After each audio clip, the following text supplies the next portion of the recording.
Gabbie Hanna. Yeah, so it'll be interesting. It's episode 2. It's episode 2 of the effects of influencing. We ready to do this thing? I'm ready to do it. All right. Let's get into it. Welcome to the episode 2 of the effects of influencing with Audrey and Jacob. And this week we are going to be talking a little bit about Miss Gabbie Hanna. You guys probably have heard of Gabbie Hanna. I mean, if not with what's going on now, at least with Vine and everything. Yeah. Gabbie Hanna kind of got her start on Vine around early Gabbie Hanna got her start on Vine in early 2010s, and I think she had 5 million followers on Vine by the time that Vine came to a close, and the majority of those followers followed her right on over to YouTube, where she started The Gabbie Show. Oh, I didn't. She had a YouTube show called The Gabbie Show? Okay, interesting. Was that just her YouTube channel, or was it like... Yeah, it was just her. She was just doing YouTube videos. Gotcha. So with someone online as long as Gabbie is, you kind of get that sense of familiarity, and for a lot of people, familiarity equals trust. Yeah. So when does that trust start being broken? I think we see when she reaches that peak on Vine in like late 2010s, like mid to late 2010s, these like little scandals start coming out about Gabbie. And there's one about her telling a fellow YouTuber that his girlfriend has an STD. She falsely promoted makeup brushes and then came out after blaming her fans for having believed that the quality makeup brushes she was showing in her advertisement were going to be the same ones that they were going to be receiving for a cheap price. Okay. And once on Twitter posted, if I could be any animal, I would be Beyonce. Several other things have happened, obviously, but those are some of the most notable ones that really started making a dent. And it was around this time is when Gabbie was also nominated for a Teen Choice Award or a Kids' Choice Award. Yes. Which implies that she's seeking younger audiences, or at least that's who's watching her. So what kind of message is that sending to kids? Yeah. But also, like, are these events big enough to make people start losing trust in Gabbie if they're already like in love with her, in love with the content, in love with her music that she started making? Especially if she's owning the fact that she's not perfect. Yeah. So is that easier to trust someone like that, or is it harder to trust someone like that who's being like, I'm not perfect and that's me and that's perfect, that I'm not perfect? Yeah, I think if people do that like the right way, to where like, I mean with Gabbie Hanna, like she's kind of just like been all over the place, and like on this like latest like episode to where like she has just been like flipping out kind of, and which obviously some people might be like, oh, she's being like vulnerable with us, da-da-da-da.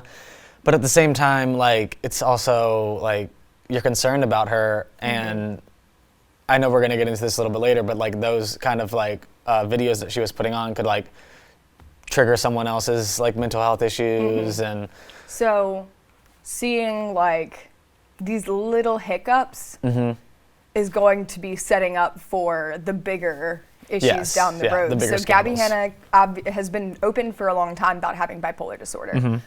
And the reason we're talking about Gabbie now in 2022, when she obviously hit her peak in like 2017 through 2020, when she was getting nominated for the awards and had music releasing, had her prime on her YouTube channel, she started having greater mental health issues, which is expected of somebody with a platform, especially when she has not received the kindest comments over the years. And she's been in the spotlight for so long. And growing it for so long. She worked for BuzzFeed when she first moved to California, and ended up going straight into full-time like content creation. Yeah. So it was never something, I mean, I guess she might have expected it to take her there eventually, but it snuck up on her. Yeah. So how do you manage yourself when it's something that completely comes out of nowhere, and how responsible are you for the impacts it has on you? Like, can you even be to blame for that, or is it something that you stumbled into that has now completely changed your life?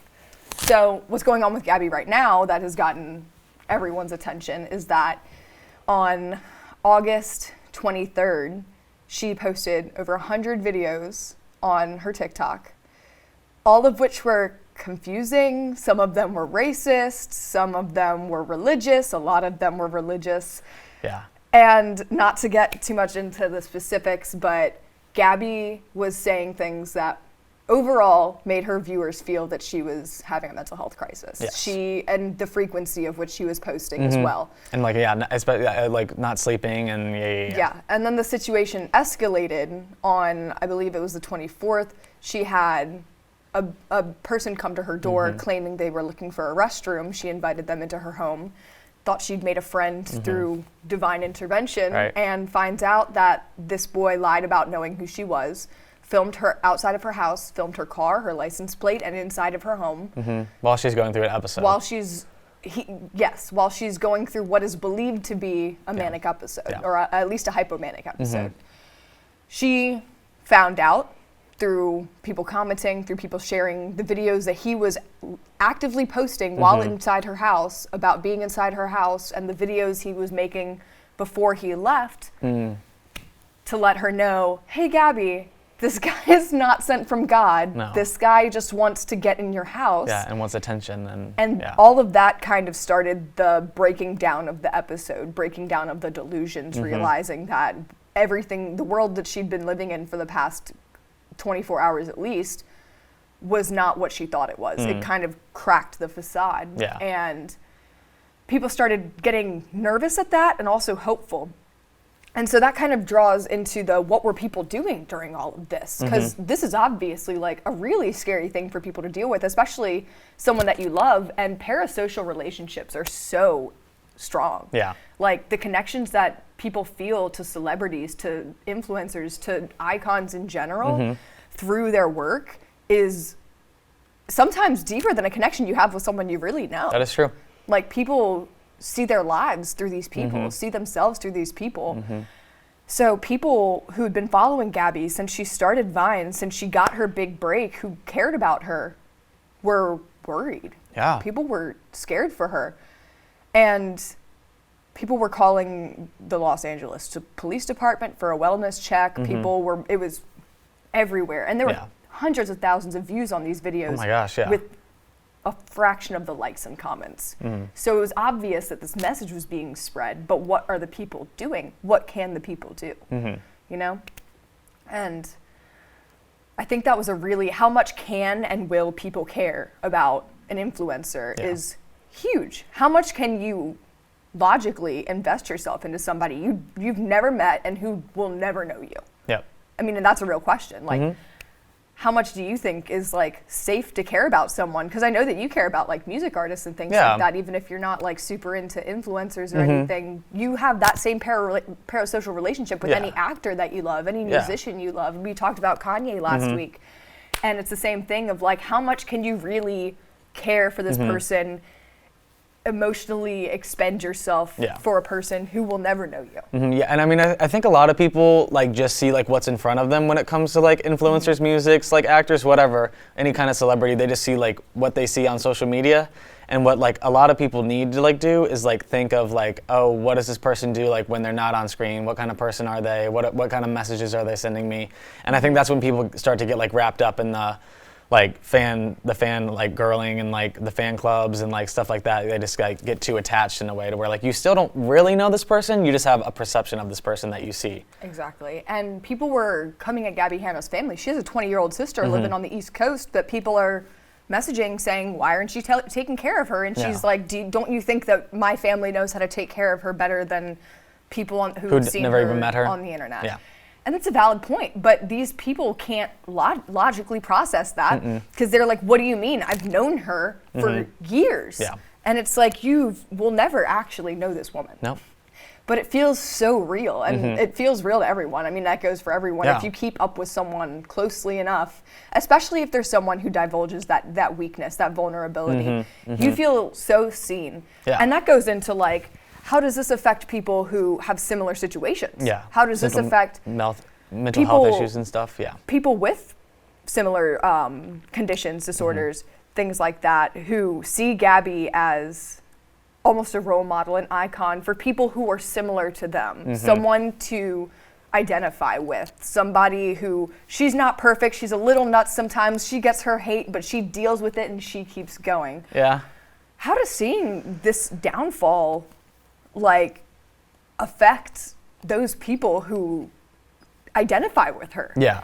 I mean, it's if that person, if like people that identify with her are also like have like mental health issues, which like some of them might, and like which is why they're attached to her. They'll be like, oh, she has this too. I can like sympathize with her. When like you see like an episode or like whatever she was posting, that state that she was in, that could like easily trigger or just like make someone else feel bad about And that's another themselves thing. It's and like their world. It's different to talk about the things that you've been through and have that to Like lean on kind of. identify with. Having hearing about someone's story of what they dealt with when they were in an episode is so much different than watching it happen live. Basically. Yeah. And it's not just like, here's a video from months ago of when I was going through this. It's this girl is going through this right now, and there's nothing I can do to help her. I know how scary this is. I know how much this sucks.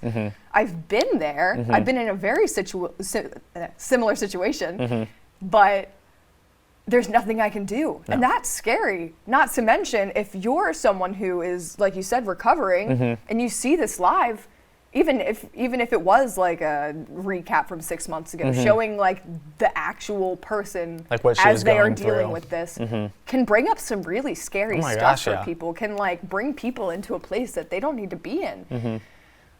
And then with people who have never experienced any kind of mental health crisis or mental illness intimately in their lives, what perception does this leave them with? Exactly, yeah. What are they going to think about mental health and moving forward? Are they going to be able to sympathize the way that they should? Are they going to be able to understand? Are they going to have any interest in understanding people with mental illness now?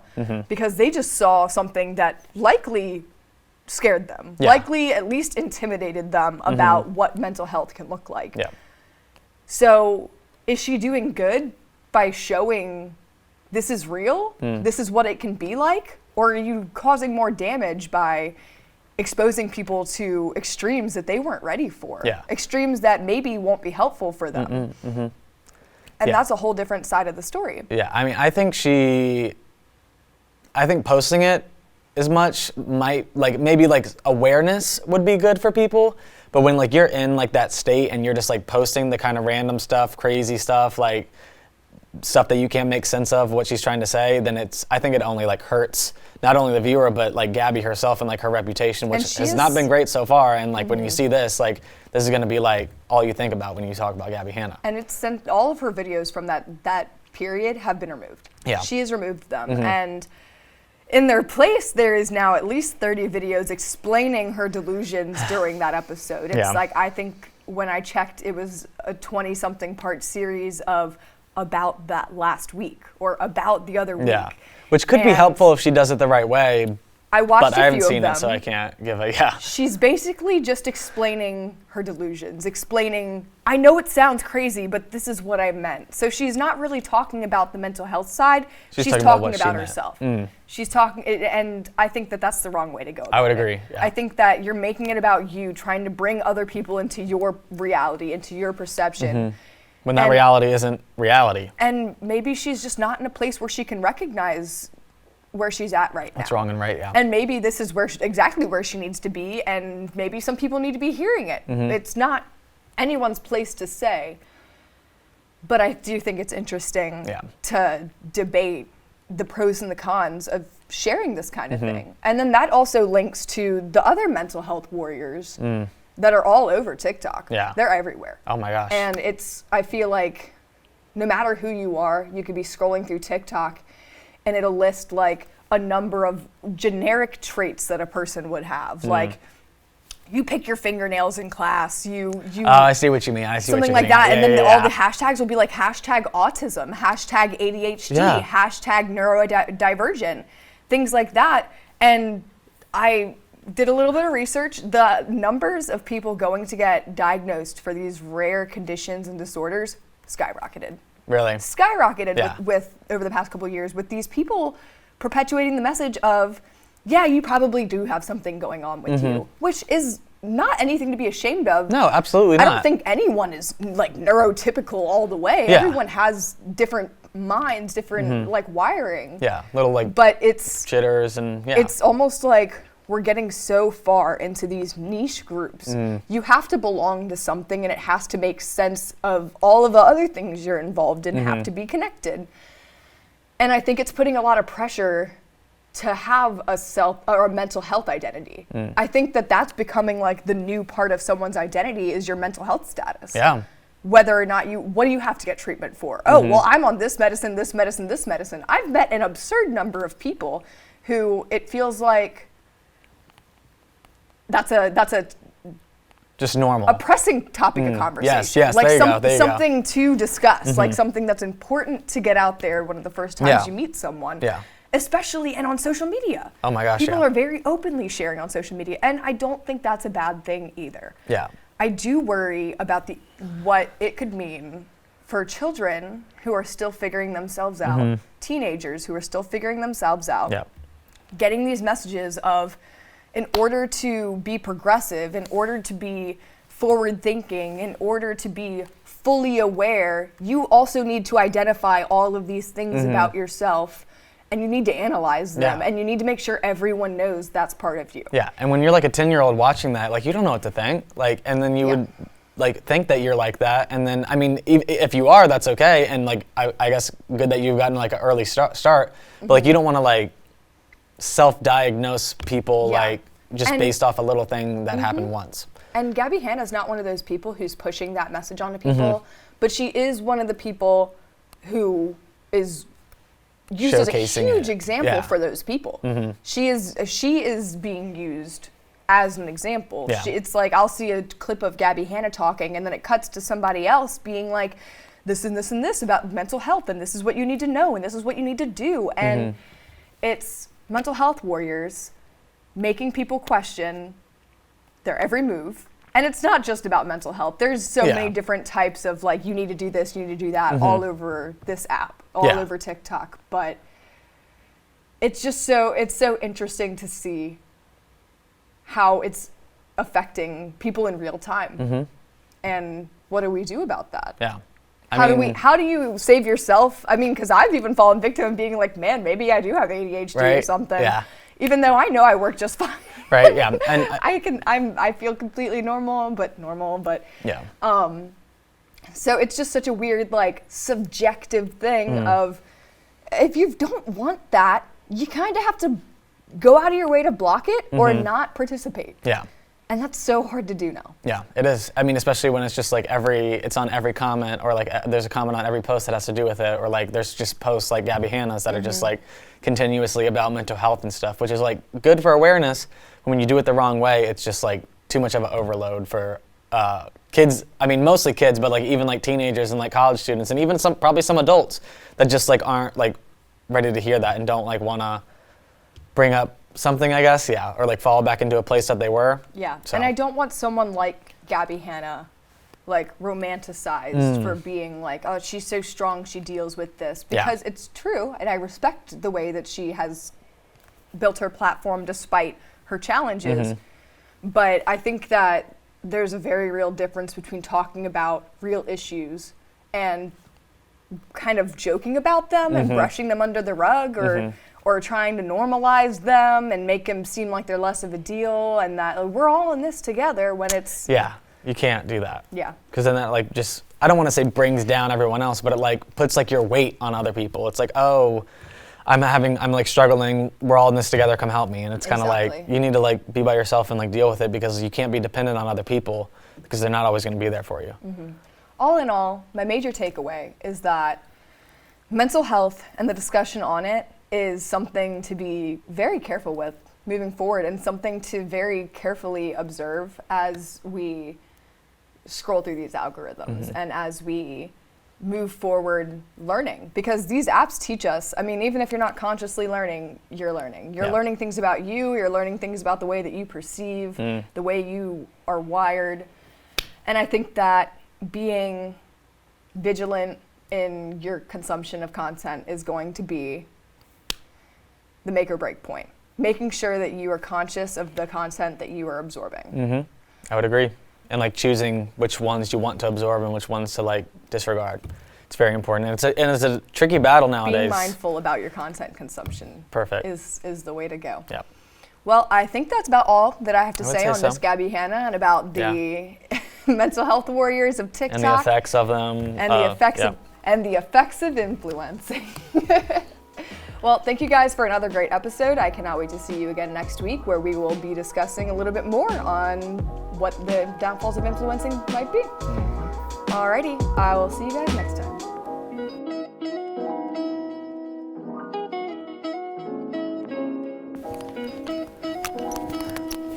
It's just the end of the podcast.